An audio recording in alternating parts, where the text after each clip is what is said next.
In this example, I'm giving you a signal x of t that looks like this, and I'm giving you the Fourier series for this signal, x naught over 2 plus summation of all the exponential terms except k equals 0, because in k equals 0, the term for k equals 0 it appears here, the DC term. So the remaining terms are all other terms except the DC term. And then I'm asking you to find the exponential Fourier series of a signal y of t which looks like this. Of course, here, because we are talking about the transformation, the effect of the time transformation, we'll try to find the relation between y of t and x of t that includes time transformation. So the first question that you should ask yourself is, what's the relation between y of t and x of t? To make it easy to yourself, in order to find the Fourier series for y of t, you don't have to do integrations, you don't have to solve the y of t from the beginning. You have already the Fourier series for x of t. Why don't you use the relation between y of t and x of t in order to find the Fourier series of y of t in an easy way? So the first step is to find the relation between y of t and x of t. Fine. You will notice that here the lines of x, they are going in the positive slope. Here the lines of y, they are going in the opposite slope, which means that there is a reflection, there is a time reversal that happened.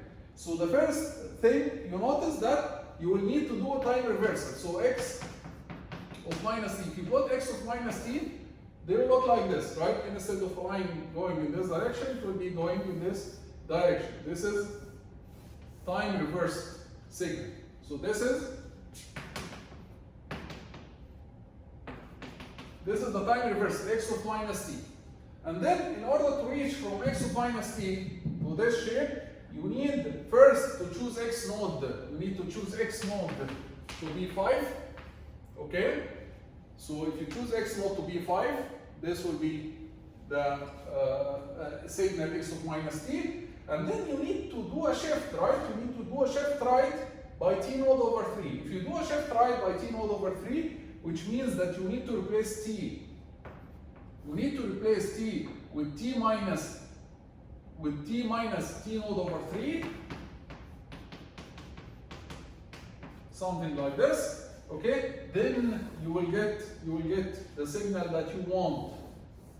So shift by, let me plot it in the same scale to appear. If you do a shift by t node over 3, then it will appear here something like this.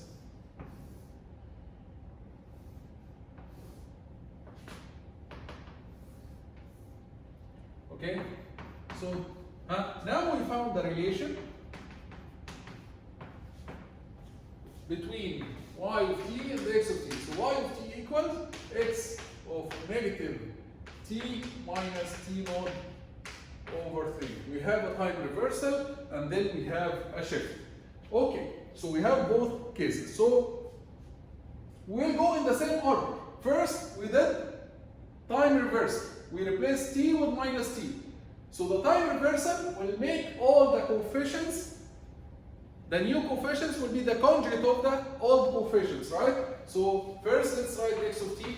Let's write x of t. It will be 5 over 2 plus summation of 5 over 2 pi k exponential j pi over 2 exponential j k omega naught.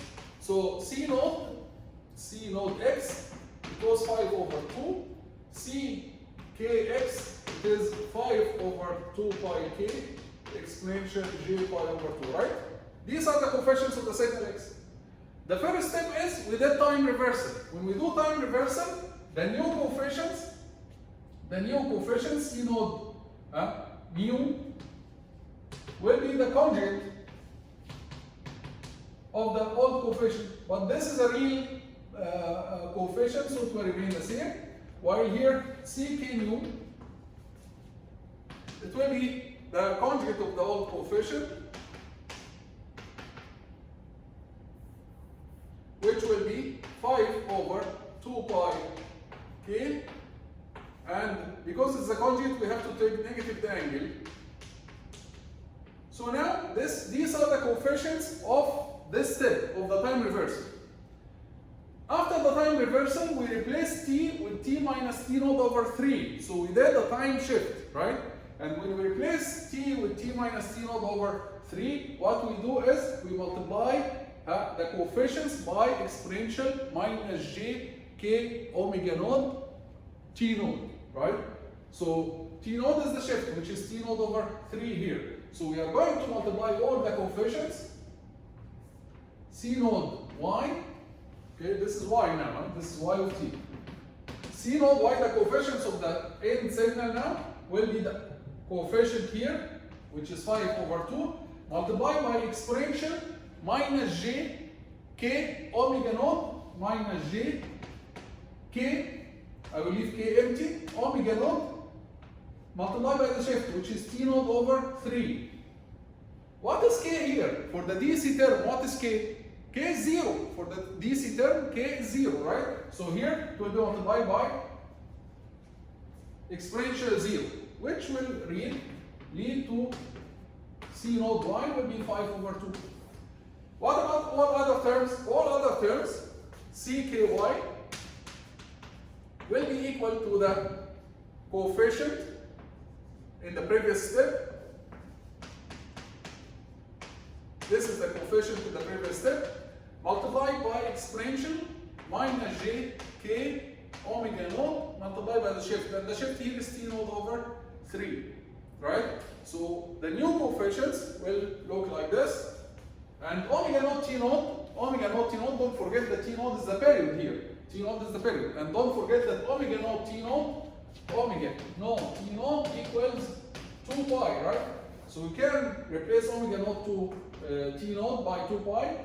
This will give you 5 over 2 pi k, exponential minus j 5 over 2, here exponential minus j k 2 pi over 3. And like this we obtain the coefficients of the signal y. The last step is we can write the Fourier series of the signal y. We can say that the signal y now, its Fourier series is C naught y 5 over 2 plus summation of cky, which is 5 over 2 pi k exponential minus j pi over 2 multiplied by another exponential minus j k 2 pi over 3 multiplied by exponential j k omega naught t. This is the coefficient, huh? This is the coefficient cky.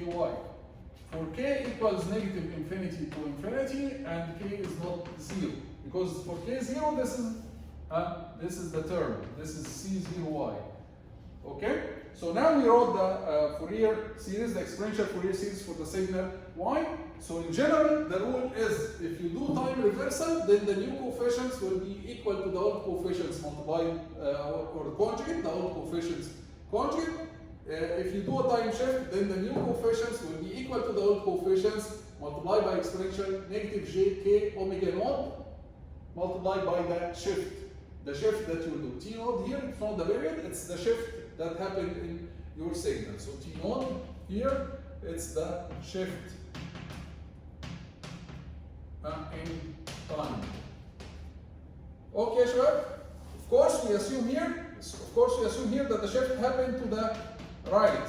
So the shift is, we replace t with t minus t naught. If we replace t with t plus t naught, and the shift happened to the left, then this must be positive t naught. Okay? If the shift happens, if y of t equals x of t plus t naught, then this will lead that c k nu will be equal to ck old multiplied by exponential jk omega naught t naught. Okay? So if the shift is with a positive sign, then it will appear here, you multiply by exponential with a positive sign. If the shift with a negative sign, then you multiply with an exponential with a negative sign. That's it for this video. We'll see you in the next video, inshallah.